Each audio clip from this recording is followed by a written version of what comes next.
Western media is finally waking up to the fact that Western sanctions against Russia have been a complete failure, and the latest economic data coming out of Russia is so shocking, it will change everything you know about the Russia-Ukraine war. Last week, the Financial Times broke a story entitled "The Surprising Resilience of the Russian Economy." This article is a game changer because for the past 2 years, our media has only preached one consistent message: Russia is losing, Russia will be defeated, Russia is standing on its last leg. But economic data doesn't lie, and Russia's economic growth in 2023 surpassed that of all G7 countries. What's even more incredible is Russia's economy is now projected to continue this trend throughout 2024. This is without a doubt one of the most significant economic stories of the century, a miscalculation by Western nations so large that it is systematically changing how the entire world perceives the United States world-led order. If you don't believe me, just look at Tucker Carlson, one of America's most well-known journalists who left Fox News last year and launched his own media brand on X, the former Twitter. Tucker Carlson flew to Moscow this week to conduct a one-on-one interview with Putin and allow the American public an insight into the other side of the war. As Tucker addressed his followers live from the streets of Moscow, he gave a powerful opening monologue that spoke so much truth. But here is the part of his speech that was truly remarkable. The post-World War II economic order, the system that guaranteed prosperity in the West for more than 80 years,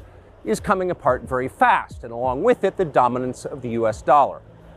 These are not small changes. They are history-altering developments. They will define the lives of our grandchildren. Most of the world understands this perfectly well. They can see it. Ask anyone in Asia or the Middle East what the future looks like. And yet the populations of the English-speaking countries seem mostly unaware.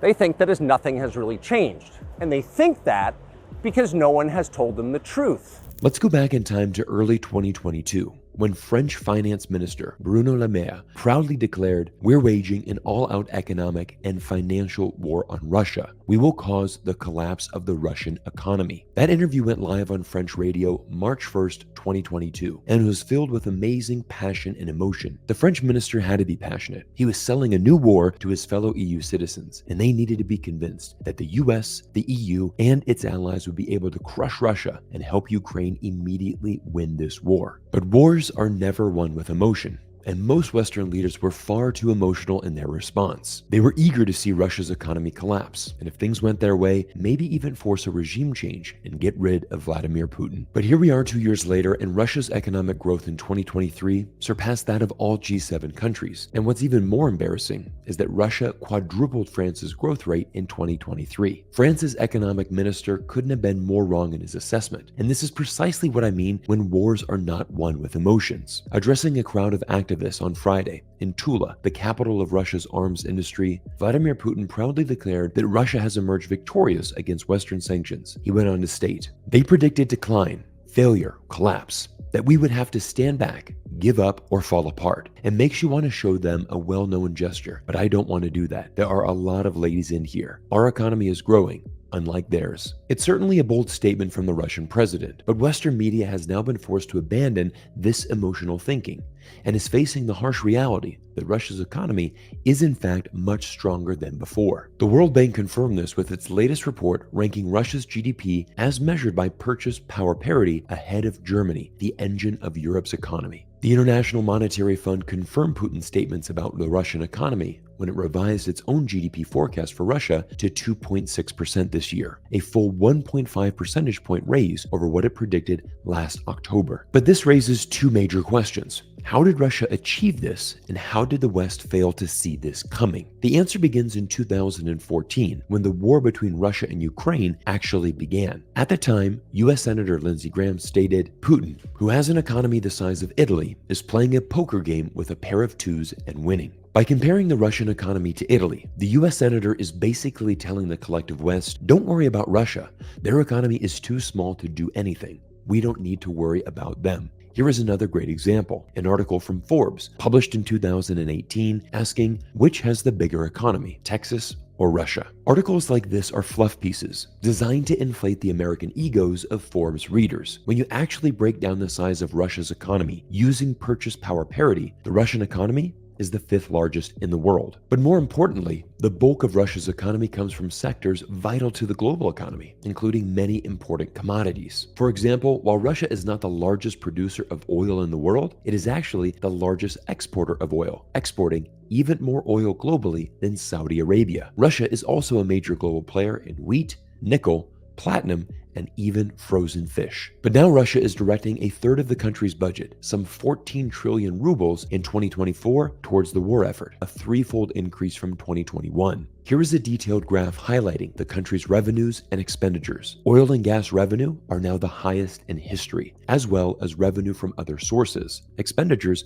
are also the highest in history, as the entire country's economy has shifted to producing for the war. The drive to produce more missiles, artillery, and drones in particular is paying dividends for Russia on the battlefield, at a time when Ukraine is struggling to secure funding for the advanced Western weaponry Kyiv needs to beat back the invasion. Earlier last week, Ukraine's army chief, Valery Zaluzhnyi, admitted Ukraine and its allies had not done enough to improve Ukraine's capabilities at a time when Russia's ability to reinvest in its own defense industry had given it significant firepower advantage. Couple that with a major shift in public opinion in the United States towards the continued support of Ukraine, and the future of Ukraine does in fact look very bleak. Over 55% of Republicans support ending the conflict as quickly as possible, even if it means allowing Russia to keep territory it has captured from Ukraine. And this percentage will only increase as Donald Trump continues to build momentum in a race against Biden for the 2024 US presidency. Incredibly, Donald Trump is now emerging ahead of the polls against Joe Biden,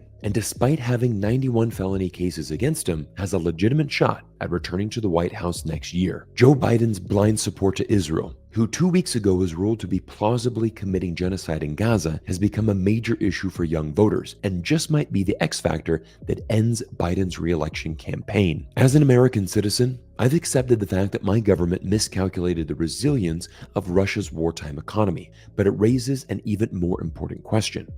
What happens if our government makes the same mistake again with China, an economy, when measured by purchase power parity, is 6 times the size of Russia and 20% larger than the United States? Of course, we know the neocons in Washington will never stop warmongering and are actively planting the seeds for the next conflict. Just look at this recent article from Foreign Policy entitled "How Primed for War is China?" The major argument the authors present is that China is undergoing the largest military buildup by any country in decades, as shown by this graph, which clearly indicates that China has 10x'd its military spending over the past 3 decades. But does this mean that China is really preparing for war? Does this mean that China will immediately attack Taiwan in the future? It absolutely doesn't. And to understand why, we simply need more information. When we look at China's military expenditure as a percentage of GDP over the same time frame, it's actually decreased by 50%. This is the other side of the story that mainstream media will never tell you. I'll leave you with one final take from my favorite geopolitical commentator, Frenchman Arnaud Bertrand, who shared the truth about this foreign policy article. Take a moment to ponder the unreal lack of self-awareness it takes to conclude this article with these words: a powerful but troubled China is heading in a bad direction. It will take all the strength and sobriety the United States and its friends can muster to prevent a slide into war. So the US is apparently the sober, reasonable actor on the global stage, trying to prevent war, whilst China would be this hubristic and troubled force, eager for conflict. China, which hasn't as much as fired a single bullet on foreign soil in 45 years, versus the US, which has been in 13 wars in the 21st century alone, the immense majority of which it directly caused. Just pure, unadulterated Orwellian stuff. Everyone, the world is changing faster than we could ever imagine. And as I've clearly shown in today's video, these gross miscalculations by the West have thrown us deeper into the new multipolar world. But if you're an investor, I want you to pay attention, as I want to show you how this new multipolar world is impacting the investing world, and how once again, Russia has a stronghold on one of the most important commodities of the 21st century. Because there's an incredible opportunity in the nickel mining sector, and I want to share that with you now. Now, the sponsor of today's video is Alaska Energy Metals, which trades under the symbol AKEMF. But first, let me explain why nickel is so important to our future. Nickel has many uses,